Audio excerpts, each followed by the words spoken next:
What's up, guys? This is Corey Baker from Baker Forge and Tool. In my business, we do tons of heavy grinding every single day, and we needed a grinder that could take abuse and keep on trucking without slowing down billet production. The Ameribraid variable speed 2x72 is just that. All heavy-duty parts and framing with well-thought-out accessories that are easy to use and not bogged down with lots of tiny parts. By far, the best accessory item that Ameribraid sells is their surface grinding attachment. It is absolutely foolproof and the best in the industry. With quick-release magnet system, there is no prying your workpiece off the platen. Very fast to slap a billet or a knife onto the table, engage magnets, and start surfacing with precise increments. On top of all of this, their customer support is outstanding. Eric and Kevin are always available and fast to help with any situation. If you're in the market for a top-of-the-line grinder, or maybe just an accessory to add to your existing setup, go to ameribraid.com and use the code HUSTLE100 for $100 off any grinder package. All right, next up, the Hustle and Grind podcast.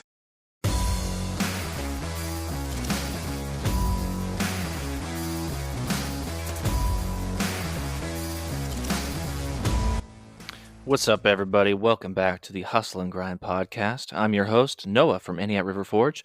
With me, your other host, Ryan from Ryan Chadbourne Knife Works. Today on the show, we have Colton and Carver. Gentlemen, how are we?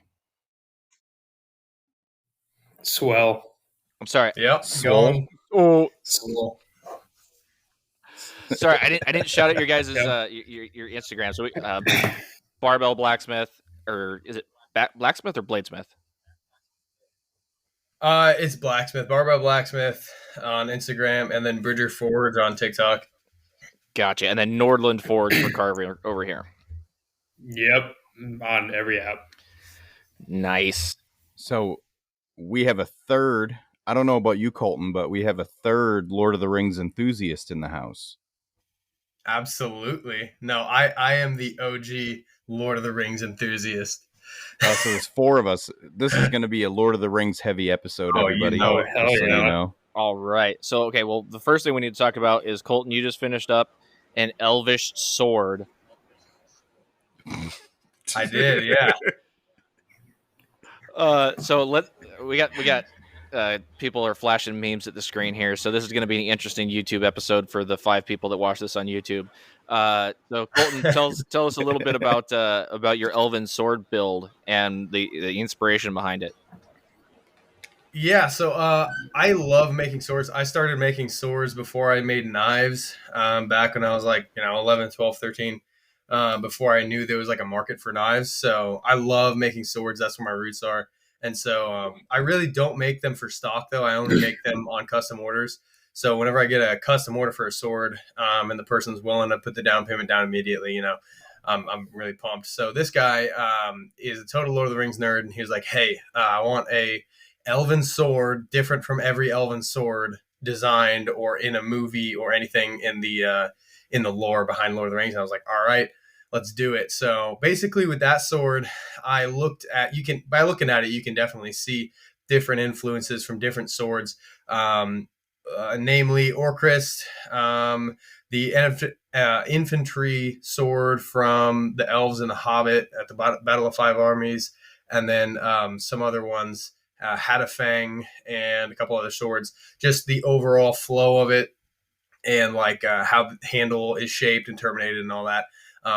But on top of that, I added a bunch of cool facets on the blade and on the handle and on the pommel and guard. And then the handle itself is East Indian rosewood with some elven kind of leaf and scrolly sort of engravings with gold leaf enamel inset into the engravings.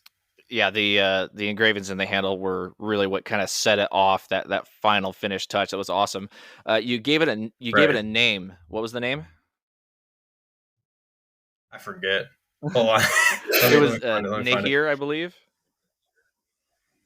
Yeah, Nahir. Yeah, Nahir. Basically, in Silmaril, that basically just means overlord, and the guy thought it was cool, so we went with it. Okay, that's what I was looking for, was the translation. Yeah. Is that Sindlaharian, or is that okay? Yes, yeah. Very cool. That's an awesome sword. I love that. Carver, what have you been working on, man? What's your latest? Because you're always building swords, right? Correct me if I'm wrong, but I haven't really seen too many knives from you. I've just seen swords, right? Well, honestly, I've been wanting to make more knives, but Yeah, Carver I'm does not only have getting knives. swords. Yeah, I don't know how, apparently. But I can only make swords. It's just like my soul is bound to do it, I guess. And that's all promoted, so that's all I get orders for. I don't get orders for anything else. I swear to God. People don't even know I make knives or anything. So yeah. what's your latest sword build that you've been working on? Well, the one I'm working on, I don't know if I should show that one. I have a finished product here if you want me to show Sure, that yeah. instead. So I've got this arming sword, just a simple historic stuff. I like to keep my stuff at least rooted in history to a point. My mother is here. Hi, Mom. But this is a 1075 and 5920 crushed W Damascus cladded San Mai double fuller, super tapered. It's got the old reinforced tip, wrought iron fittings, copper spacers, and a carved walnut handle. Oh, very cool. So yeah, and then I've got the sheath or the scabbard, copper sheet metal throat and shape, like 7,000-year-old bog oak from Ukraine. And I carved the old man of the woods, kind of like the wood spirit into it. And then I've got my typical carvings. Like I made it kind of a dwarven style sword. And my scabbard is also made from the same exact walnut that the handle's made of and fleece lined. So this thing, Oh, very nice. what is it? What's the Blizzard? Dairy Queen Blizzard test. It works. But then I've got, I don't want to keep going, but I got this thing I'm working on. I don't even know what to call this thing. Just an elven sword, just like Colton. It definitely looks a lot like the Will Ramos sword I made about a year ago, or a little over a year ago now, but a little bit better. I'd have to say a lot more facets and craziness. It So, yeah, looks he kind of wants like purple handle. that one. Kind of looks like if the elves were Spartan as well. Like Yes. it's got like a Leonidas type feel to it. He wanted a copish. So that is it's a 2 sword order, one for the husband, one for the wife. That's the husband's sword. I'm making a Basket Hill Bastard sword for the wife. But he wanted a copish, and I pretty much refused to make copishes for many reasons, including the scabbard. Yeah. I'm not going to figure that out. I'm not doing it. I just refuse copishes, at least for now. So I came up with that thing. Pretty much it. Very cool. Dude, I'm gonna stroke you both off for a second because you're very young. You're both very young, and the work that both of you put out is so fucking exceptional that like every time you guys post something, I feel bad about myself. I'm like, God damn. I'm like, holy shit. Like, keep it up, dude. You guys are doing awesome. Like Noah and I have said before, we only have people better than us on the show. So Well, we definitely appreciate that. Yeah. You suck at cornhole though, so I feel like I'm justified a little bit because we were able to kick your ass in cornhole, so it makes me feel a little bit better. I was a bit tipsy for that. Okay, I was. You were drinking. You were drinking like the most modest bitch beers in history. How were you possibly tipsy? You were out there drinking like Smirnoff Ice or something like that. Like I was drinking Jack. Okay, like I with the coolers, but okay, still. all right. Well, that's all I saw, so I was a little confused about the tipsiness there. Hey, also none of us got water that day. Okay, we've been busy walking around the show. Okay, no food, no water. okay, that's fair. That Yeah. makes a big effect. I'm not a lightweight. I promise. Yes. we got woke up you- super early by Jeremy Ballaball's fucking alarm. Fucking Oh, that's right. You guys He were slept staying in through the it for like same an room. I hour. forgot. Yeah, and Jeremy Ballaball's phone, he uses the same alarm as I do, so I'm looking for my phone, thinking it's my phone, it's his phone, and he's just like ignoring the shit out of it. I believe I told him that alarm needs to die. Bro, why did you set an alarm? I Yeah, woke so up because Kevin tried cuddling with me. Sleep deprived, dehydrated. Blade Show's a good time. Yeah. It's a great time. It's fantastic. All right. So, Ryan, do we want to hear from one of our lovely sponsors, the beautiful people who sponsor this show? We do, and I need to apologize to our lovely Yes, you sponsors do. because I was unable to drop their ads in editing in the last episode, so I had to drop them at the end, and nobody listens all the way to the very last second of the episode, so nobody heard it. So I'm sorry, everybody. But let's hear from Maritime Knife Supply. Hustle and Grind is sponsored by Maritime Knife Supply. Whether you're looking for steel, abrasives, handle material, forges, epoxy, or anything for making in general, Maritime Knife Supply has you covered. And in the US or Canada, they ship faster than the great Cobra chicken goosesses that their country is known for. Go to Maritime Knife Supply, and when you buy a 10-pack of belts, get 10% off. And tell them we sent you, eh? Thanks, Luke. Carver, go ahead and unmute yourself. I muted you. I don't think you did. I could still hear all the background noise. Yeah, I don't know. I didn't mute myself, so Okay. Said you did. I tried to. Oh well, it's okay. Sorry, give me 1 second. You're if it good. wants to. Oh, there you go. Now you're muted. Now you're muted. Sorry, Unmute. listeners. We're a bunch of flea bags around here. We don't know what we're doing. It's okay. We're good. Okay. It's mommy. We can forgive. Yeah, it's mom. mommy. You know, she's baking stuff or something. Hi, Mom. But anyways,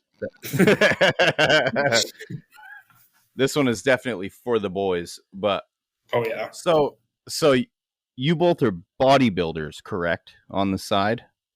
Yep. What does that entail? Because I am the opposite of a bodybuilder. Well, you build your body just differently. Yeah. So Not I can tell you what it entails if you really want to know. Yes. Basically, it entails Colton forcing you to squat or do any leg movement until your spine comes out of your ass. Pretty much all bodybuilding is. Yeah. See, that's what I need. I need an accountability buddy.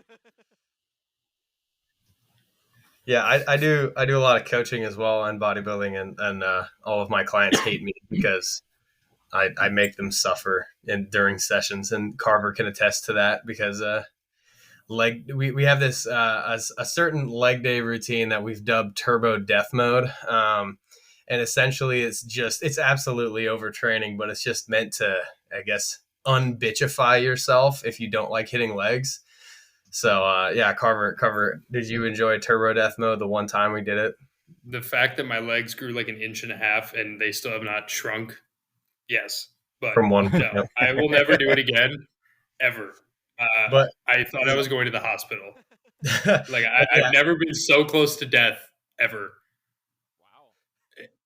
So seriously, essentially, bodybuilding is just eating it because there's not really an off season. There's just different types of seasons. So one season is just you're eating as much as you humanly can and lifting every single day, essentially like 6 times a week, for hour to an hour and a half at a time, getting as large as you can. So your clothes never fit. Either they're too big or too small. And then you go into a competition prep for 16 weeks or so, and then you starve yourself and feel like shit 100% of the time.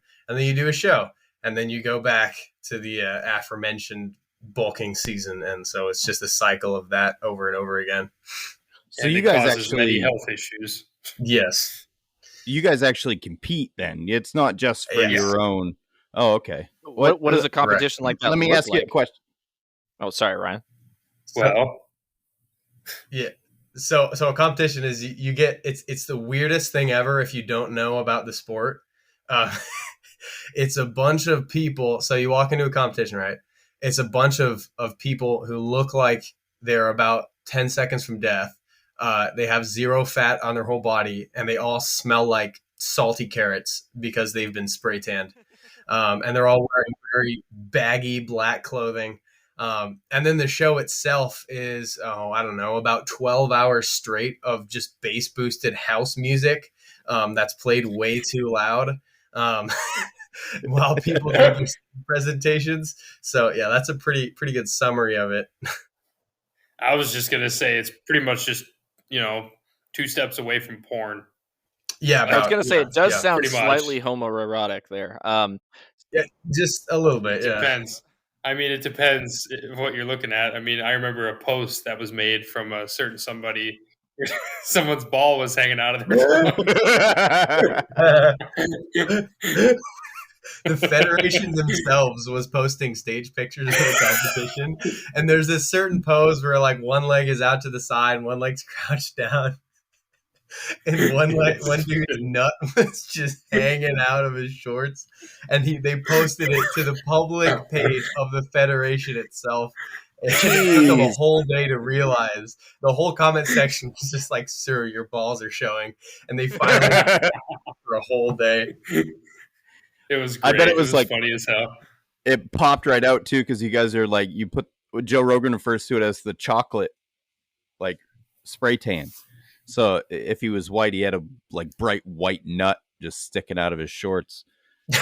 No, he was No, not. he was not white. No. Oh, okay. He was the opposite. But anyway.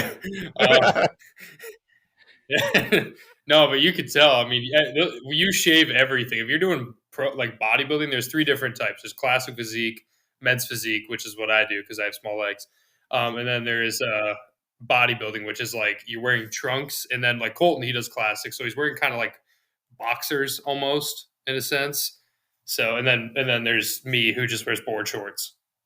Okay. Gotcha. So this dude was doing bodybuilding. So it was hanging out, man. Like you couldn't. So this is full shave. You could this is purely like a physical competition. You're judged on your appearance, essentially. Yeah, just how big you are, how lean you are, how good at posing you are, blah blah. Okay, so it's not like a proportions. Oh, wow. Gotcha. You know. Okay. Yeah. The one do you guys do any question actual, I've like, always lifting wondered. Competitions or is... Sorry, Ryan. Go ahead. Jesus. The one question I've always wondered is, what is the purpose of the body spray? Of like tan, like getting that super dark tan. Yeah. So like when you're on stage, they have like super bright lights shining on you. And it's kind of the same thing they do in like, I guess, theater production, how they over contour your face and like put tons of makeup on you just because it like gets washed out. So they put this super dark spray tan on you. You change races for the day, and then so they can actually see you on stage, so you're not just like washed out pale white. Oh, it's for definition. Theory. The fun part about bodybuilding is when there's just one random dude who's literally just like 380 pounds of fat, just stands up there with some like random underwear on. Yeah. Anyone can sign up. Anyone can sign up. You can be in whatever shape you are. It just depends on you. Yeah. That's awesome. Ryan, you could be a bodybuilder. I could, yeah.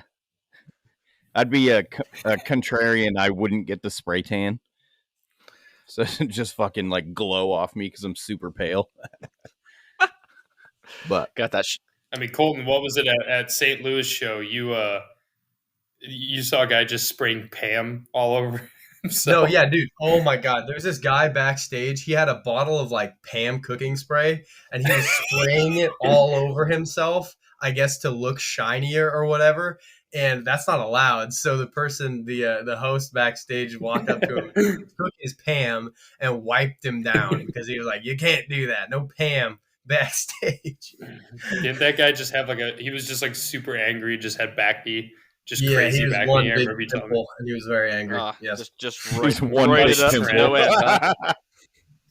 Yeah. So one of the most popular reels I've had this year came from all of us at the House of Blade Show, and it was the fart metal post. For the listeners, watch that. I'm gonna pull that up. For the listeners, fart metal is a thing, and if you're a child like all of us, it's super funny. So you should go look it up. It's fucking hilarious. How did you guys? Because I was introduced to it from you. So how did you guys come across fart metal? Oh, it's simple. We looked up on Spotify 2 different things, and we're huge metalheads. So I think was it me or you who looked it up? Because I remember being in a car, and I think I looked up just fart and metal. Okay. So there's this thing on Spotify. I don't know if y'all have Spotify, but it's something that that is so funny to do. You can think of anything you want and type it in Spotify. I guarantee there's a song about it. So you type in, I think we were just in the car and one of us typed in fart metal into Spotify, and lo and behold, there's like 5 songs called fart metal. There's like fart metal 1 through 5, and it's just like speedcore death metal, but all the lyrics are just fart noises. Wow, that is Oh, epic. it's so good. Oh yeah. The video we Yeah. watched, the guy was like chugging milk, and then like right when the beat drops, he takes his shit. It's like, Right. Right. Okay, yeah. I should have saved this for the I barely after show. remember that.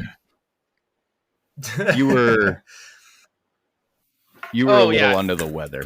I might have not. I might have been a little off my face with tiredness, as it were. That's fine. What I missed? Oh, nothing. We're just finishing the fart metal thing there. So okay, so actually, this is a good time. We're talking about metal here. I'm finally not outnumbered. Normally, we have guests that like nice, soft, happy music, and then Ryan, who listens to pretty much everything except metal. So I've been trying to do this segment on the show of like, what's the one song that you're listening to in your shop this week? Like, what's the one that when it comes on, like it gets you fired up and you're actually like gets you inspired to keep working. And it's not going to be some whiny little, baby music, since I'm asking you guys. I'm going to go first on this one, Colton. So I was listening to Aces High. Okay. But here's the story. So Oh, I was so jamming good. out like air guitar and everything while I was making this failed slithery pattern. So I failed that because I suck. So I was like jamming out one moment to Aces High, just like yelling to the top of my lungs, and then there goes like all of my billet with cracks. That's nice. So you're saying it doesn't get you fired up and it makes you fail. Yeah, I was gonna say this is the opposite of what we're looking for. But that fires me up. Hey, that fires me up. To tell Colton to get over to my shop and teach me how to make mosaic. So Hey, you can come down here, bro. I'm here all day. No. I guess got two for dogs. me, I really like Iron Maiden. Iron Maiden's like one of my favorite bands. I've listened to them since I was like 5. Flash of the Blade by Iron Maiden on Power Slave is like, oh my god, it's so good. And it has to do with swords, so you can't really not like it. You know what I mean? that's a good one. Yeah. Ryan, what you got? I want to clarify that I don't not listen to any metal, but I listen to like pussy emo metal. So I'm too like asking Alexandria. So I'm like too ashamed to like tell anybody about it. But It's like really, really pop like metalcore. Here, I got a song for you. Listen to Face Fisted by Metal. Face Fisted. I'll give you 2 hints, and this is what I'm going to leave it at. It has to do with Batman, and you need to watch the video as you listen to it. There are 4 songs. You should watch them all. There are 4, but that's the first one you need to listen to. So okay. You punch, break fingers. I'm gonna punch it into Spotify right now. What you got, songs Ryan? I've been listening to? Yeah.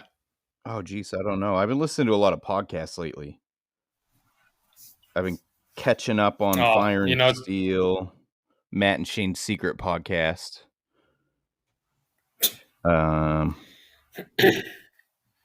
Face Fisted. Okay, so I got it in my all life. I can remember of Blade Show is telling you, Noah, that I made swords for like 3 fucking three of my favorite bands. Like, who haven't? Yeah, and you're like, who haven't you made a sword for? I'm like, well, Colt and I are going to be making a Oofbert for Amon Amarth. So, speaking of which, I got an email back for that again. He was like, so when are you guys making that? Are they coming to America or what? Well, they come to America every year, dude. We just got to do it. Do it. Tell me when they're going to be around, and we'll get going on it. We'll look up a tour. Okay. So can you? So we have like 5 listeners that are metalheads. Can you talk? All 5. Oh yeah, no, it's. I get anytime we talk about metal music, I get DMs from like the same people and like no one else because no one else gets it. So what swords did you make and who were they for? And then we're gonna get back to the song thing. Okay, so to start off, my own tour of sword making for these blades, or not blades, but for these metal bands, I messaged Taylor Barber from Left to Suffer. He and I have become pretty good friends over this. So I made him a knife. It was more of an axe than a knife. Colton can attest to that. I think it had the thickest edge of all time. But then he posted it, and I got into talking with Will Ramos and then Kyle Anderson from Brand of Sacrifice. So I made those two swords. I made Will Ramos a Gomai, like elven sword, like the one I already showed, pretty much. And then I made I didn't really make Brand of Sacrifice one. I just had a falchion that was like not selling, and I said I'm just gonna get rid of it. You can have my leftovers here. There you go. Yeah. Oh, and then I made Shadow of Intent, a Kinjal, which was a sword I'd never heard of until Ben, the singer or vocalist, told me about it. So yeah, so he educated me. Very cool. Didn't you say you had one for the guys in Bad Omens? Yeah, I made. Well, he bought that knife. He bought a Bowie knife from me. He bought 2 knives from me. He bought a little everyday carry.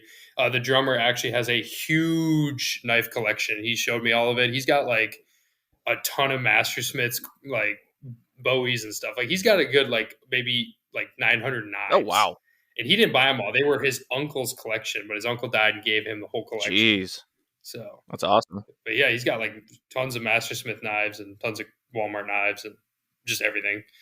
Nice. So, yeah. So the song I've been really getting into this week is Deep in the Willow by Knocked Loose. And I don't know if anybody listening to this knows who Knocked Loose is, but it's essentially a band that the music is really only appropriate for being in a pit. Like it's the kind of music that you listen to and you suddenly feel yourself wanting to like kick somebody in the head for no reason whatsoever. Start moshing. Yeah. And so it's really not appropriate to listen to at my day job, but I do anyways. And I might get slightly violent when that happens, but I think it's okay.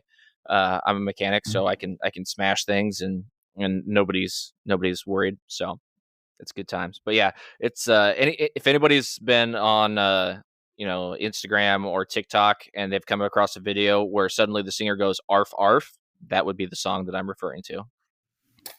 What the fuck? Yeah, I know that song. Yeah, I've never listened to them, but I know they were at Knotfest. Colton and I went to Knotfest with 2 of our other buddies, and that was my first moshing experience, and it was frightening. Awesome. I had to guide him through how to mosh. In his first mosh pit, everybody else is like serious, running around, hitting each other. Carver's like taller than everybody. He's like smiling. He's like, oh, jumping around, like looking around. He just... Dude, now if you get me in a mosh pit, though, because I've been to a few concerts and I've moshed, like now you get me in there. I'm sitting there and I'm like, when I get in it, I'm just like, my goal is so no one can move me. Like I'm trying to like push. I get in the middle and I just fucking push everyone around and make sure they cannot move me from the place I am at. That's my little thing.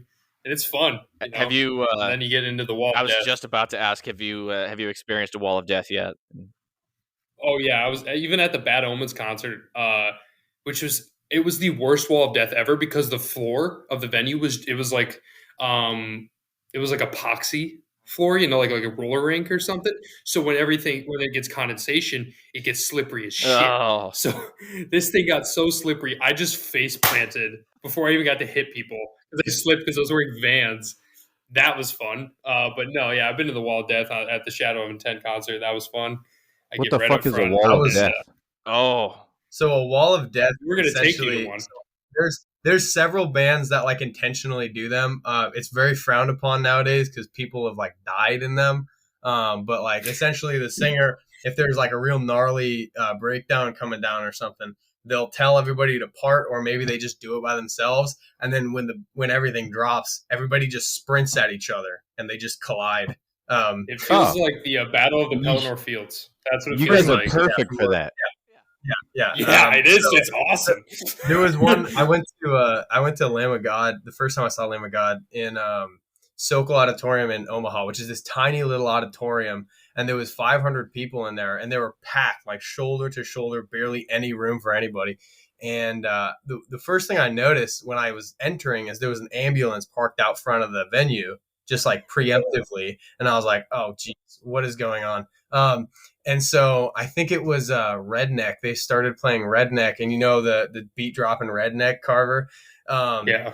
Everybody tried to part, but it was so packed that they couldn't really park that much. And then everybody like sprints at each other from point blank, and a couple people had to be carried out in stretchers after that. So I don't know if I've been to a concert without an ambulance out front. Right? Yeah.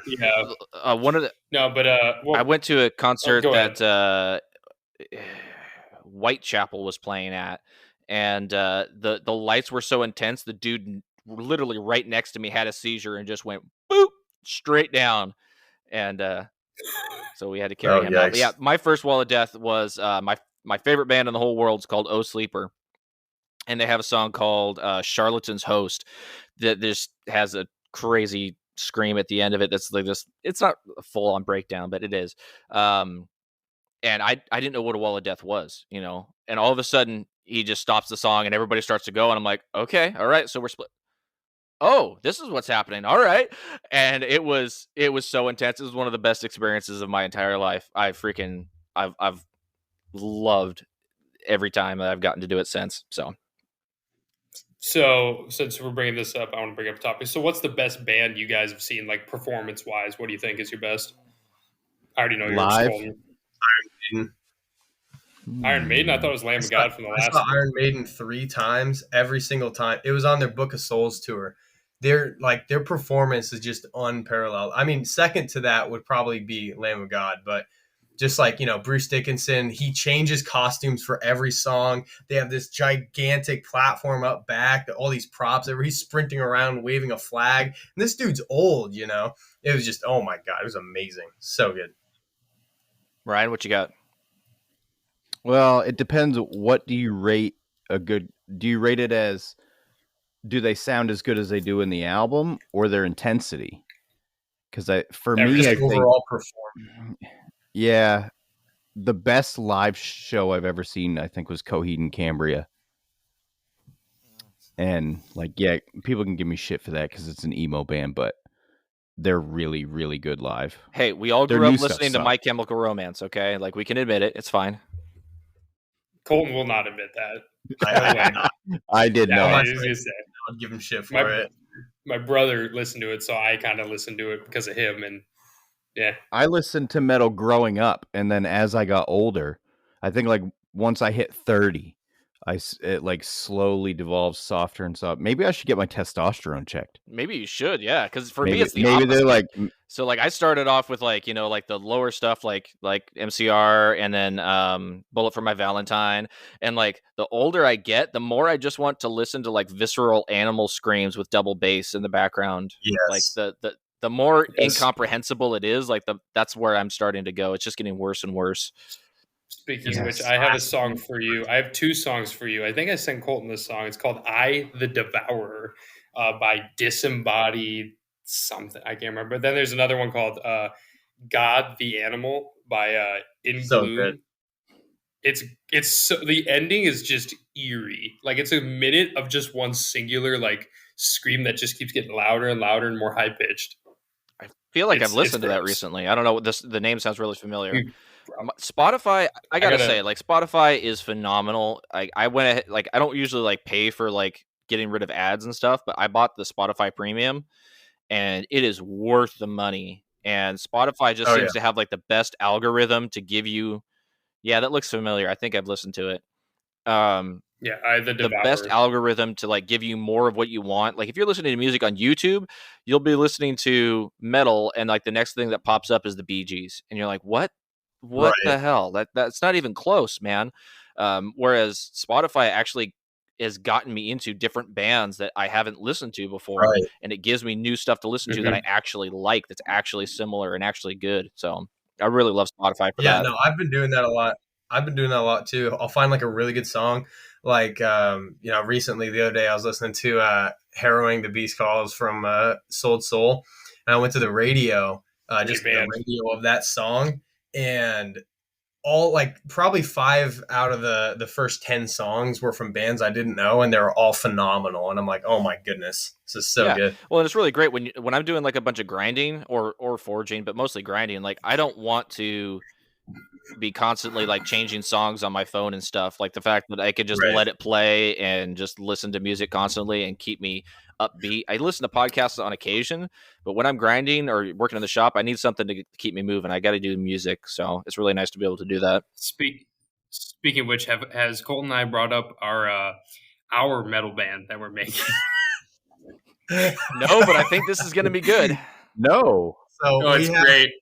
we have this fictitious metal band, this deathcore band that we came up with. I don't even know what we were doing. I think we were just in the shop because he used to work in my shop for a couple of years starting out, and we would just make up all these stupid jokes. But this one was this fictitious metal band called Poop Grunt, and it's in the same Nice. vein as like Fetus and Cannibal Corpse and stuff like that. And it's just a poop themed metal band. And shall I read some of the songs we have? Yes, you have like a list of 40, don't you? I have a list of songs for Poop Grunt. My favorite is Hear them, or is that too vulgar? Go ahead. I feel, but that's up to them. Let's hear. I mean, we Yeah. have to know. All right, bring it the on. listeners already know what they're getting into with this episode. If they don't want to know, they're just going to turn it off. I mean, that's fine. God damn it. All right. So here's the list, just so you guys can you even see? What have we done? Okay, to be a knife maker and make it in this industry, you must be creative. Mm-hmm. Absolutely. That's how Colton expresses his That was a creative Hey, list. man, if you think Another that's way- vulgar, go look at some of these deathcore band songs. Go look at Cannibal Corpse's songs, all of them. They're far Oh, worse. Oh yeah. My favorite though is My Ass. That is like the best song. Speaking of non-knife related creativity, you do a spot on Joker impression. I guess. So was that like a filter? Is that like a Snapchat filter or something that you had with the face paint? So yeah, the face thing was just a Snapchat filter, but the voice is just whatever. Yeah, those are things that again, jokes that came up late night in the shop with Carver. Can you do it? What was the one week? Go ahead. Can you What's do that? it off the cuff? Can you do it off the cuff, or is that something you got to like be in the mindset for? I Method kind acting. of gotta be in the mindset a little bit. Just give us a let's put a Lion. smile on that face.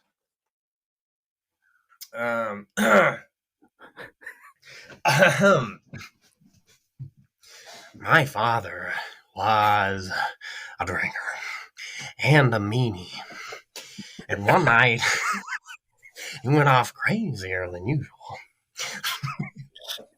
and he cut his dick off. I don't know if I showed you guys that video.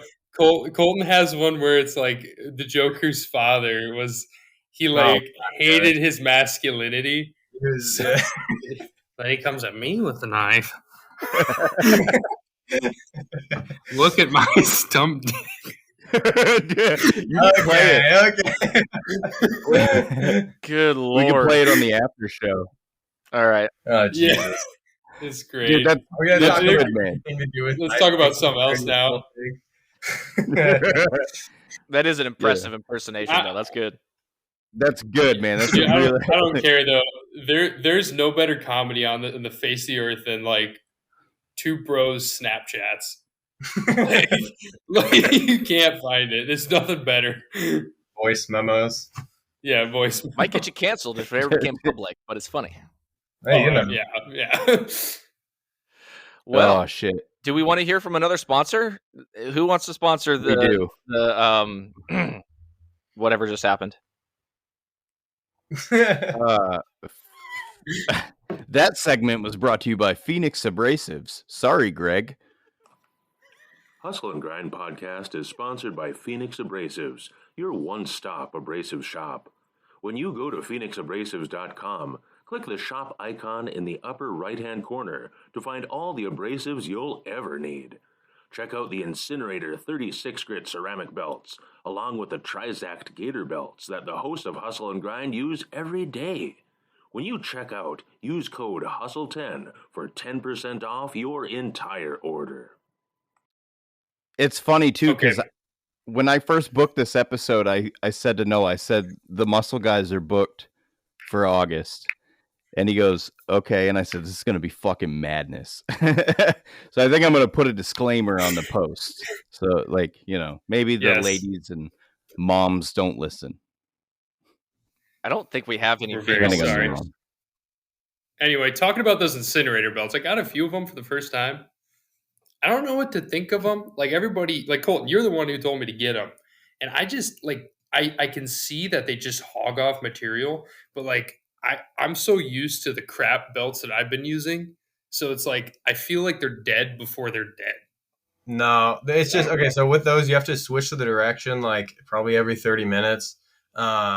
And they're really sharp for some things, but not for other things. So like for grinding bevels, they stay sharp really fast. But if you're doing like profiling on something, they kind of dull out. Like the corners dull out pretty fast. No, I was fully ready to have a very cordial podcast with y'all about knife making, and then I found out Carver was gonna be on here, and I'm like, oh my god, he's gonna bring up the stupidest shit, and it's gonna devolve into mad. Okay, so we're just blaming Carver for everything that's happened so Yes. far. Dude, Absolutely. I'm so 100%. freaking used to it. I'm so used to it. It's like just I admit it. Full experience. If it makes you feel any better, nothing we have said yet in this show beats Kayla Cummings' poop story from the after show last week. So don't feel bad. Oh jeez. So a lot of poop in this podcast today. Yeah, so well, if any of you guys just the wanna last listen two to that, episodes. make sure you subscribe to our Give us Patreon $1. so you can listen to that if that sounds intriguing to you. Okay. So don't feel bad. So yeah, so It's fine. I've used the incinerators too, and I noticed that as well, Carver. Like you were saying, for certain things, you definitely don't want to use it for profiling. It's just kind of a waste of that good of a belt. And it does really last quite a long time. Like he was saying, if you flip it around, you can also dress it a little bit if you just turn the speed down and hit it to just kind of knock off some of the glazing once it gets down there. Mhm. Crap, what was the other thing I was going to say about him? Yeah, well, I lost it. It's gone now. Anyways, it's a great belt. I've really developed an affinity for 50 grit over 50? 36. Me too. Yeah, because Absolutely. 36. I only use Why is that? I only use 36 when I'm like grinding swords and big stuff. But for like stock removal, like stock knives, when I'm doing like a batch of 10 knives or whatever, just start with a 50 grit for grinding the bevels, because the 36 has so much play in it, and it's so aggressive that it just hogs material off and you can't get really crispy lines. Whereas with a 50, it's just aggressive enough that you can hog material off at a high speed, but it's not too aggressive that it blows through your lines if you leave it on the platen for 2 extra seconds. That and it cuts the next step in half of getting all those scratches out, because a 50 grit scratch is a lot shallower than a 36. And like doing like fine, like he said, like fine lines, and like if I'm trying to cut in my plunge lines to match, a 36 will chatter a lot. It'll, when you push the belt into it, but a 50 is smoother, but they wear out a lot faster. But yeah. That's interesting. I might love actually VSM. need to try those. VSM, Yeah. I learned that Speaking from of Kyle Royer. belts and stuff. Yeah. I listened Colton, to I just bought my squaring dies right before the podcast. Finally. Yeah, I need the damn things. Oh, dude. What kind of press do you have? 16-ton Coal Ironworks. Nice. The only press company I'd probably ever go to. If I don't even know any others, so that's probably why. But I love There's Coal. a few others. They just have like Coal just has really, really, really high, I guess, like shiny value. It looks really nice and shiny and well dressed from the outside, and it has really nice. Everything runs smoothly. There's very little setup you have to do. Whereas like other ones, they're not nearly as expensive, but I've heard they have quite a bit of issues in terms of like left to right smearing play. Like it'll smear your billet off to one side or the other, and it won't have super consistent speeds as well. So Cole just has really good speeds. They have really, really, really intricate speed control and control overall, and plus they just have really nice customer service. That's what I was gonna say. It was customer service. I for mean, sure.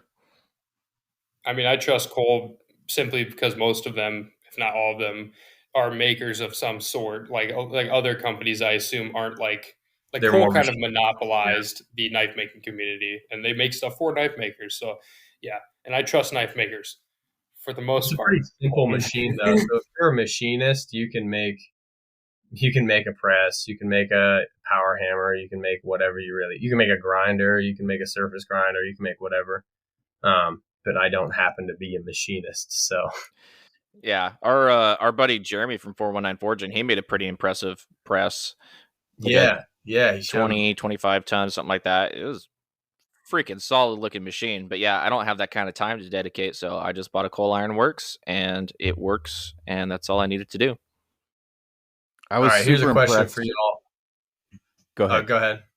You go ahead. I was gonna say, what would you guys prefer for a beginning knife maker? Because like I know what I think, what I tell people, but I'm just curious what you guys think. Power hammer or hydraulic press for a beginning knife maker? I would say press. The majority of people aren't going to have the dedicated space for a power hammer.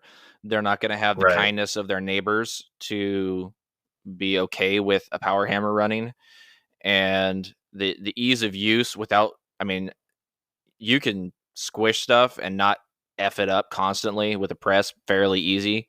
Yeah. And I think they're probably safer for the majority of people who are going to be just getting into it and don't necessarily understand the dangers of something that has 12 tons of pressure, 16, 25 tons of pressure. The press is going to be a lot safer for them for that reason. I agree. And it's just a lot gentler overall. So I think it's going to be something that's going to be a lot easier for somebody to get into right off the bat. Yeah, I don't have a power hammer. I've been going back and forth and wanting to get one. I currently have 2 hydraulic presses.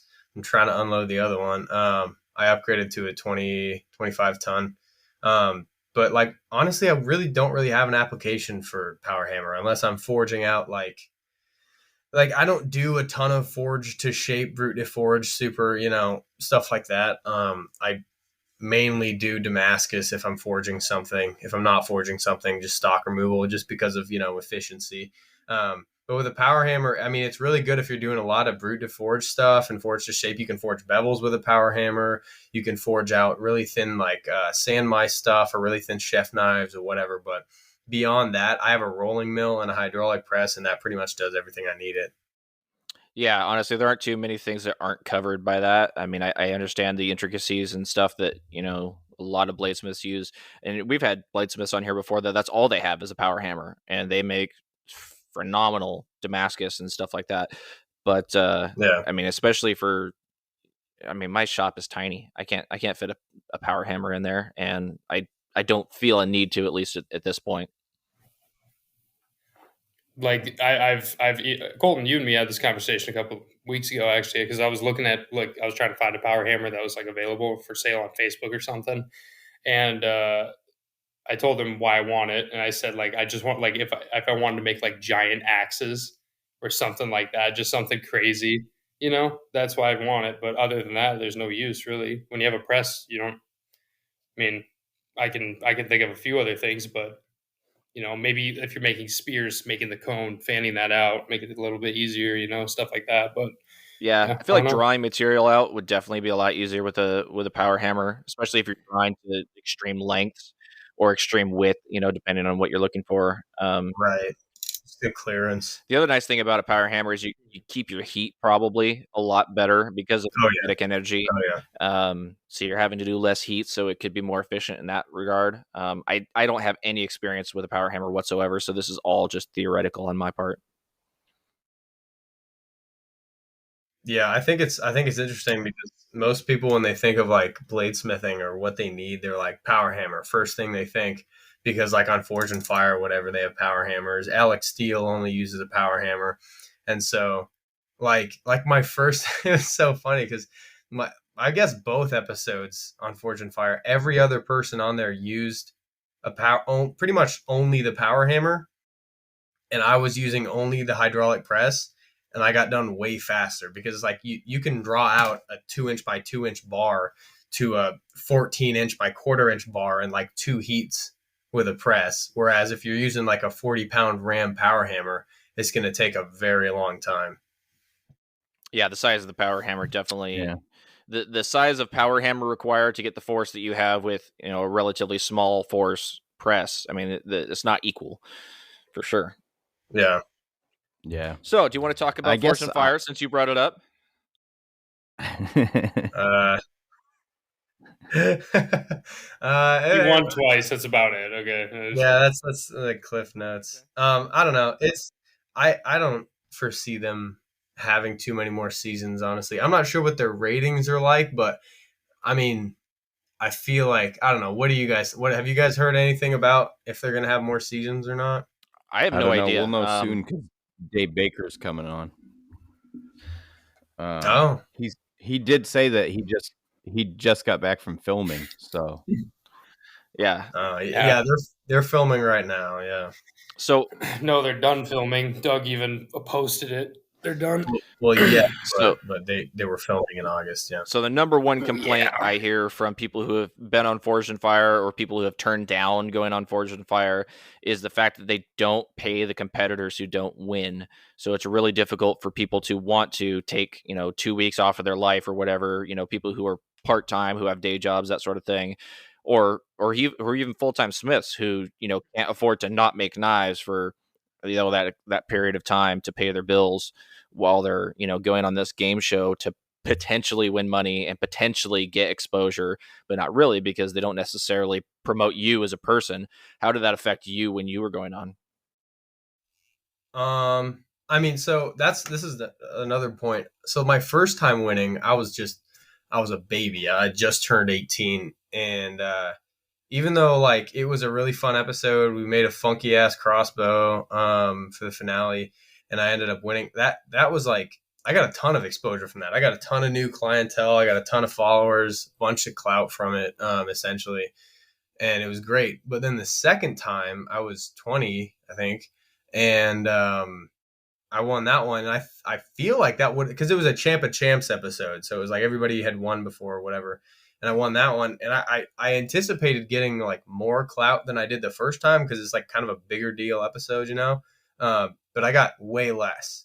So that leads me to believe that maybe, I don't know, ratings or the amount of people watching it is going down quite a bit just because everybody's moving to streaming services. So yeah, I don't know. And honestly, they don't pay anybody.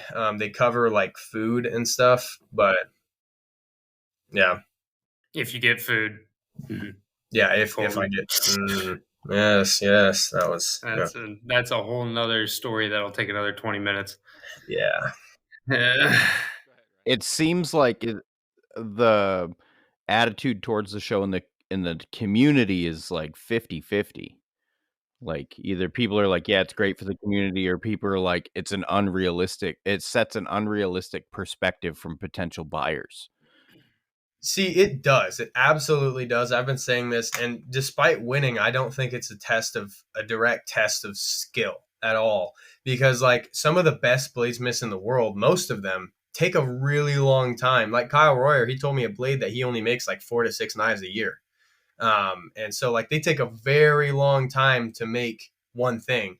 And so even though you may be a mastersmith and you get thrown into these competition where there's an unrealistically small time constraint, you might look like you have no idea what you're doing, but that's just because they're like, hey, make canister out of bike parts in 3 hours and heat treat it in a forge and all that crap. So I don't think it's a direct test of skill, but I do think that it's basically who can think on the go and prioritize steps, and who knows the steps the best and can do it as fast as, who's really good at grinding fast, who's really good at moving steel fast and planning, and basically knowing how to do a bunch of random stuff. That's pretty much all it is. Yeah. I was hoping, well, I think I can legally say now, since this season's over. No. Oh. You can't. No. Don't risk. Rip. Okay. Don't risk it, bro. We're not Don't worth do it. Don't risk it. It's tough because like if you tell random people like, "Hey, I'm a knife maker," they're like, Yeah. "Oh, are you going to be on Forged in Fire?" And in my case, I don't forge. I'm a stock removal guy. How do you explain Yeah. that to somebody who has no fucking idea what the hell you're talking about? That the end product And then is basically the same, if not better, but you don't have a forge. I have a forge. And I then just don't use it. they're always like, oh well, you're cheating, you're skipping steps. What, you don't have the skill to forge it? And it's like, dude, if I get an order for a hunting knife and I have 50 blanks cut out of that hunting knife, you think I'm gonna go light up the forge and chuck something in there, forge it out, have to grind off the forge scale, renormalize it? And no, I'm just gonna cut it out of something and grind the bevels. It's gonna be the same product at the end. Yeah, that's what I've realized, especially with TikTok. Since he and I, pretty much not monopolized, but we pretty much have a lot of following on TikTok, so that's where a lot of orders come from and a lot of comments, right? And the amount of people that have the wrong idea about this is absolutely ridiculous. And it's not because, in my opinion, it's not because people just watch too many TV shows and stuff. It's just simply because I don't know. There's just some like No, how can I it's, say it's this? because all these the kids, the little children on TikTok, and even full grown adults, Oh, full all grown. they know is like, oh, forge stuff like Skyrim, Lord of the Rings, whatever. Like, oh, you have to forge weapons, but you don't forge weapons, so you're not a real knife maker or a bladesmith. I'm like, well, there's knife making, which is stock move, and then there's bladesmithing, which is like forging it. But you can be both, or you can be either, and you're going to make just as good of a product. You know what I mean? Yeah, but like there's a comment that I got, or a thread of comments that I got from a guy, because there's the old argument that that's not real Damascus argument we've all heard. And this one dude basically said, I'm not a real bladesmith because I don't forge. And I'm like, I'm very, very confused in this comment thread, because what I think he was trying to say is I don't smelt my own steel. Okay, and a lot of guys now, like I've noticed, because I've had this comment from multiple people. I've seen this comment a lot on other people's posts, that like people think you must smelt your own steel to do this. Like that's what you're supposed to be doing to make it real bladesmithing. Yeah, and I've gotten that It's so comment from fucking people. ridiculous. That's so retarded. So I mean, that's two different things. yeah, I've gotten two different questions things about that because I've been doing a lot of like markets and shows lately where people come up and talk to me, and so they're like, "Oh, so you actually made these?" I'm like, "Yeah, I made all these knives." And they're like, "Oh, like everything, like even the steel?" I'm like, "Well, no, I didn't make the steel. Like I don't dig up ingots and forge them, And they're like, "Oh, is this real Damascus?" I'm like, "Well, it depends on what you consider to be real Damascus. It's pattern welded steel that I forged into a Damascus blade, And so then, most people are pretty cool once you explain to them, like, "Oh, hey, no, this is not real. I use known good steel. This is 8670, or this is 1084 and 5920, whatever it is." And it's like, okay, well, so this is the properties of it, and this is why I use what I use. And most people are pretty chill once you're like having a face-to-face conversation and like they can understand it. The problem is that most people just don't before they walk up to their keyboard or walk up to talk to somebody. They just don't. And it's fair because they don't we can't expect everyone to know everything that we know, but it's difficult to educate them. It's really difficult to educate them, especially online. And then there's the issue of, go ahead. I like you didn't fold it 10,000 times, so it's not as strong. Oh yeah, people, those are good ones. You literally did not cut yourself and pour the blood into the blade. Yes, you're not a bladesmith. Colton, what were you going to say? It has no essence. How dare you? I was just gonna say, I think one of the biggest banes to the knife making industry in a whole is if you go and Google Damascus hunting knife, everybody knows what comes up. Packamascus, fake garbage Damascus made from car parts that has D-lams, made by child labor in Pakistan. That's the stuff that comes up first, and it's all like $25 for a handmade Damascus knife. You know what I mean? And so that's what the layman has as a reference to Damascus knives. So when somebody comes, I mean, tons and tons and tons of people, probably thousands of people over the 2 years I've had TikTok or so have messaged me. They're like, hey, can I have this Damascus knife, whatever. And I tell them the price or my quote or whatever. And they probably thousands of them have gotten livid and made an argument about it, saying, and screenshotted, you know, some garbage Damascus knife on Google or Amazon and sent it to me. And I'm like, buy that then. Like, if you really have that budget and you want that, then go buy it. I don't know what you're coming to me for. You know what I mean? I'm not going to sell you something for, you know, $50. I'm also going to piggyback off of the worst hindrance to the bladesmithing community. Anime. Oh, jeez. Let's get into it. I watch a few shows, but the amount of people that like they see I make swords on TikTok and they come to me like, hey, could you make this sword? And it's got like the guard has like quillions going in 5 different directions. They're all at the same time going into your hand. And I'm like, I'm not making that. It's not the rest of us don't deal with that, and I think it's because you're on TikTok. I think that's where the Zoomers are that are watching anime. I hate it, man. Yeah, I think it's going to be the newest worst thing. So TikTok is great for shotgun marketing. It is terrible for direct audience marketing, and if you want to isolate your market, it's terrible for that. And it also was made for people to dance to music or whatever. And so when you tell customers, especially older customers, whatever, when they see you on TikTok, they immediately think, oh, this guy's not a serious bladesmith because he's on an app meant for dancing children, you know? But it's actually, there's pretty much a community for everything on TikTok. So I think if you're not utilizing TikTok, I think you definitely should, because a lot of people say, oh, well, I haven't gotten any sales from TikTok. Dude, I've gotten hundreds of sales from TikTok, and they're like high dollar sales too. Like recently, I have like 5 sword orders right now, and each of them are a lot of cash, and they all came from TikTok, every single one. So I think TikTok is great, but you have to post the content that you want people to ask you about. So if you're on there posting, you know, random stuff that has nothing to do with knife making, or some rant about, oh, it's not Damascus, what, you know, you're not going to get orders. But if you go on there and you show off what you can do, and you show like a small process video of making whatever, like I made some cutlasses. So I had an order for 5 pirate cutlasses, and I posted it on there, just a very brief video of, you know, when they were finished and whatever. And immediately after that, I got several serious sword inquiries with people ready to put cash down. So I think if you guys aren't utilizing TikTok, it's a pretty good tool if you want to use it. It is. I mean, Colton, you just said what I'm thinking about. You know, the sword I brought to Blade Show that you guys all saw. That sword got 1 million views on TikTok. Just that sword. I think I hold the record on TikTok for like a singular piece of work that like has the highest views out of every smith I know.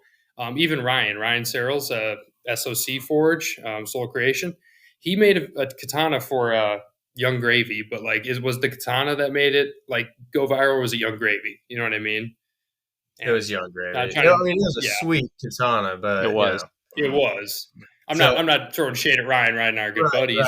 Right. But yeah, I just saying like that like Colton just said exactly like what like people, all smiths should be doing, showing off what they make and just talking about it.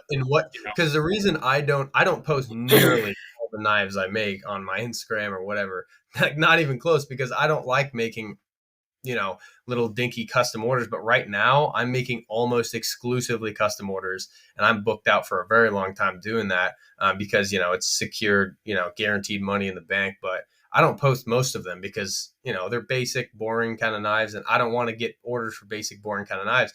So I post like the more extravagant, cool stuff that I make. And then I get more orders for extravagant, cool stuff. So like, you know, I posted 1 sword, that elven sword that the guy ordered, and I got 3 more sword orders within the week. So it's, you know, you have to post what you want to do, and eventually that will be your entire market, is whatever you like doing the most. That's what would you guys say to makers makers like me, who when they hear the word TikTok, their tinfoil hat goes on? And They're like, I don't want to. I'm so terrified China's gonna watch me jerk off to internet porn or something. Yeah. So, I mean, TikTok, you got to be real careful with TikTok. I never scroll through TikTok. I never comment on TikToks. I never like TikToks. I don't engage with TikTok beyond posting very specific, I want to say PC posts. Now TikTok hates knives and weapons and stuff. So they used to be terrible. Like every single thing, if there was a knife in the background, they'd take down your video for dangerous acts. But now, I mean, recently they haven't been taking anything down. So I think as long as I use a VPN, as long as you if you really want to be careful about it, use things like VPN and don't leave it running in the background and don't allow it to have access to your contacts and crap like that. I think you're fine. Because like I said earlier, it is a really, really good marketing tool. I mean, we've never seen an app that has this good of a dispersion algorithm for marketing. So, I mean, just be careful with it 100%, but it can be very helpful. So you say that the sort of censorship has gone down lately? Yes. Yeah, it has for me because like for a while ago, like if I would try to post, like I would be holding a knife, whatever, in a video, a video of me just holding a knife going like that, they would take it down immediately. It would get 0 views and then it would get taken down. And they sent me many messages because I had so many videos taken down that they sent me a bunch of messages saying your account will be deleted permanently and you will be banned from TikTok if you have one more video taken down. And I got that video that notification over and over and over again. And I haven't had a video taken down in 3 months. And I've been posting lots of videos with me holding swords and knives and stuff. So I don't know if something changed, but it seems like it's a lot more reasonable. I think, with the political thing that happened with TikTok, they're trying to ban it. I think the people over at TikTok just said, fine, then let's just go all out and uncensor everything. Because like you talk about censorship on that app, there's a lot of things that are uncensored on that app, more than usual. So it's like, I don't know what they did. I don't work for HR in TikTok, so.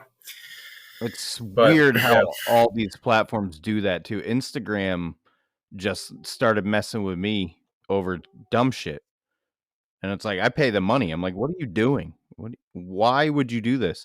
But then you see Benchmade ads all the time. All these companies, Cricut, Kershaw. I always see big knife brand ads pop up in my scroll. How come they're not fucking with these big companies? Why are they messing with us? Why, So it's weirdly nefarious how they censor us. I've noticed that if I put the word buy, because I sell most of my knives through Instagram before it even hits my website, because I don't like selling through my website, because my website takes a little chunk out of the profit, whatever. But I sell most of them through Instagram. So I'll post like a knife drop on my Instagram.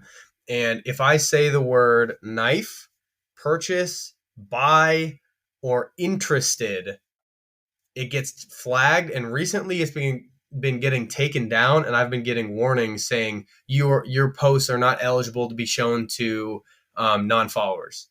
And then I would appeal it, and then it gets appealed and all that. But it's still, I get these notifications, and it's like, are you serious? Like, over me saying DM to buy or DM if interested, they take the post down and then censor me and shadow ban me from anybody. It's like, dude, come on.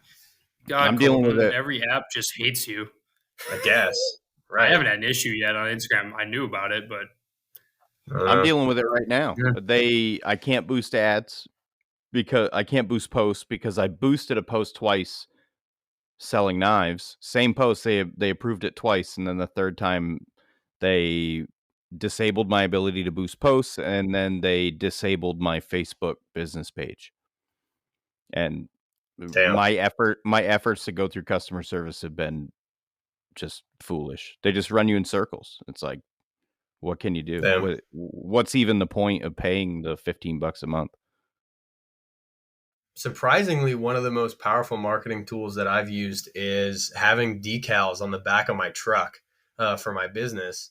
I I get probably, I don't know, 2 to 3 phone calls a week from people that are like, "Hey, I was following your truck earlier today, and and I saw the sticker, and I figured I'd call you." And a lot of it, like local business, is king, 100%, because you can get it in cash. You know where they are. You don't have to ship it. You're not communicating via email with somebody in Australia or whatever.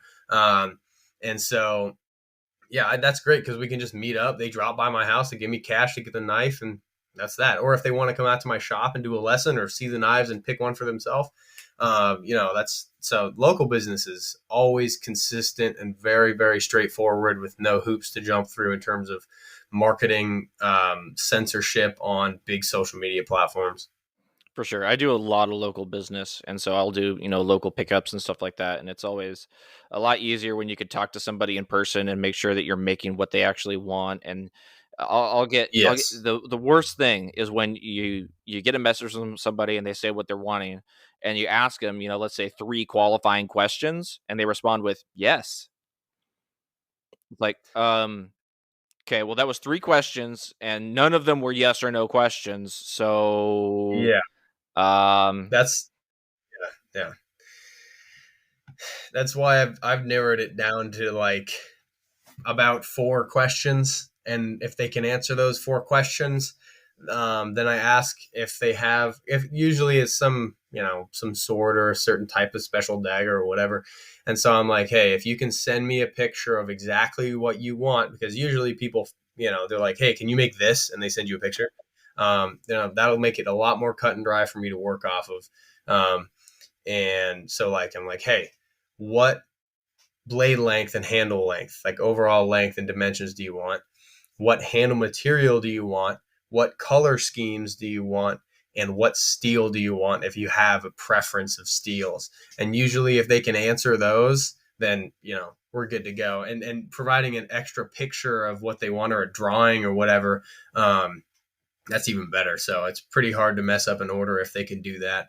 And I also have been doing a ton of custom like laser engraving, because I have a laser engraver, access to a laser engraver. And that has opened up a ton of business for me. Do you guys have access to laser engravers? I think one of you guys, I think Noah, don't you have one? Noah Yeah. has one. Yeah.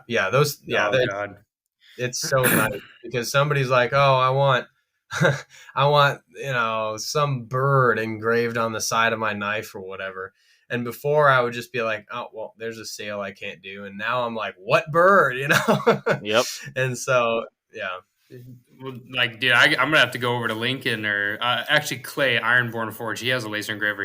I was gonna meet up with him in November and laser engrave. I got this like Irish ring pommel long sword, and it's got, the guy wants his coat of arms, his family coat of arms. He wants his last name. He wants a bunch of different knot work that I can't do with carving chisels, everything. And I'm just going straight to laser engraving on it. Yep. Yeah, it makes everything a lot easier. Yeah. Well, guys, we've been going for an hour and 15 minutes. I think it might be time to switch over to an after show. Cool. Yeah, we didn't do Florida Man. Oh crap! Do you guys? You want to play a little game real quick? I got distracted by the poop talk. Sure. I like games. Okay, so we're actually playing. Ladies and gentlemen, get ready to play. Where in the world is Florida Man?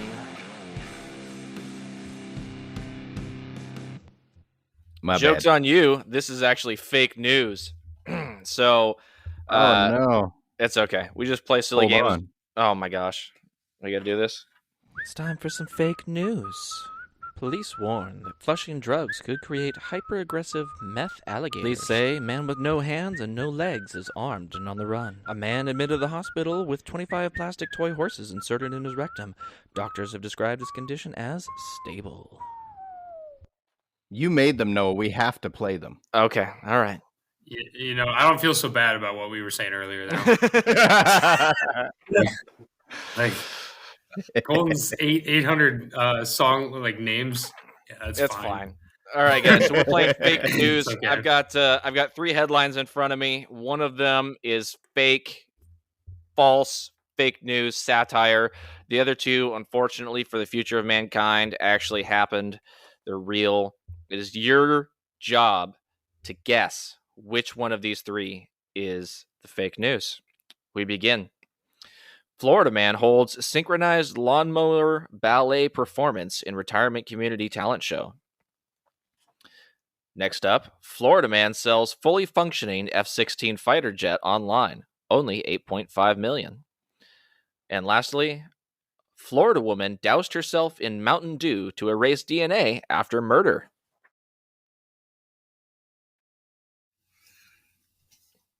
What was the first one again? It's the first one. It's the first one. The first Gotta one be the is first. Florida man holds a synchronized lawnmower ballet in his retirement community talent show. Second was Florida man selling a fully functioning F-16 fighter jet online. And then a Florida woman doused herself in Diet Mountain Dew to erase DNA after she murdered her roommate. Yeah, that I'm going first aspartame. one. First one. Yeah, I You guys- agree. It's too innocent. It's okay. All right, fair enough. I feel like everyone in Florida has, access to an F1 fighter jet. Well, damn it, that was way easier. All right, you guys win. That was correct. Well done. I didn't have. I think this might be the first one we've ever done that didn't involve the word meth. Wow. Yeah. So Well, I think Florida. It's a very Florida drug, if you will. we're classing it Looks up like- on this show. Clearly, Yeah. This may be the end of our rise, I think. it's all downhill from here. Yeah. No. What do you have to This say has for been- that, Colton? This has been fun. All right, congratulations, Carver, on ruining our reputations and killing our podcast. So with that, Oh, hell yeah. I mean, well done. So anyway, so we're gonna go over to It's not the only route. Go ahead. So if any of you want to continue to listen to this for some mental health reason that you have, you can go over to patreon.com, and for as little as $1 a month, you can subscribe. And as soon as you click that button, somebody in the world somewhere will die, but you're going to get some of this amazing content. So it's going to be worth it. And we appreciate all of you guys that support us on Patreon, and we'll see you over on the after show. Yeah. I've had a blast. I want to say we've done a good job mixing it up. We've been silly, but then we talked about serious stuff for like an hour. So I think we did okay. We just need to put I told That's you, true. Colton. We just That's how it need to works. put a note on the thing. Knife making talk starts at 40 minutes or something like that. We'll just It was if you're like interested in knife 40, making talk, 49. yeah, Yeah. there's 20 Skip minutes of it in to this minute episode. 50. If you like butt and poop jokes, the first Yes. hour is for you. All right. All right, play us out of Thanks, here. guys. Everybody have a good week. Bye.